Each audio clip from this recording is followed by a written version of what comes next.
Bro 3 மூவில வர emotional சீனா உங்க ஸ்டைல்ல ஃபன்னா பண்ணுங்க ப்ரோ. அண்ணே இது புதுசா இருக்குண்ணே, புதுசா இருக்கு. ராம் நல்லா இருப்பதாயே என்னை விட்டுரு. உனக்கு ஒரு ரூம் விடு, உன் காதலுக்கு ஒரு ரூம் விடு. என்னன்னு கேட்டியா? நான் தான் உன்னை பார்க்குக்கு வேண்டாம் வேண்டாம் நீ வா வான்னு என்னை வீட்டுல உறங்க விடாம கூட்டி வந்து விட்டு வச்சேன். அங்க வரு நடு ரோட்ல உட்காந்து என்னை அடிச்சு சட்டையா கீட்டில கிழிச்சிட்டான். கட்டை பீடிக்கு வழி இல்லாவே அங்க வரு எப்படி அடிச்சிருக்காமனு.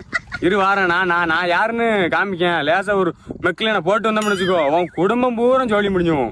அது எனக்கு தெரியுது, ஏன் என்கிட்ட சொல்லல? உன் சித்தப்பன் ஏறி சங்கிலே மிதிக்காம உன் மாமன் சும்மா இருந்தா பாக்கியா மூங்கில் மட்டும் முட்டுல ஓடி ஓடி அடிக்கான். இதுல எப்படி உனக்கு சொல்ல முடியும்? போனுங்கிற சட்டி பையில வச்சிருக்கேன். சட்டி பையில இதுனா எடுத்து உனக்கு அழைப்பு கொடுக்க முன்னே என் வீட்டுக்கு அழைப்பு போயிடும். பாடி வந்துகிட்டு இருக்கு அப்படின்னு. இந்த முழிக்கலாம் 5 நாள் நான் கிடையாது. நான் யாருன்னு உனக்கு காமிக்க பாரு. 2 பேரும் ஓடி ஓடி மிதிக்கும் போது நெஞ்சிலாம் வழுத்துச்சு தெரியுமா?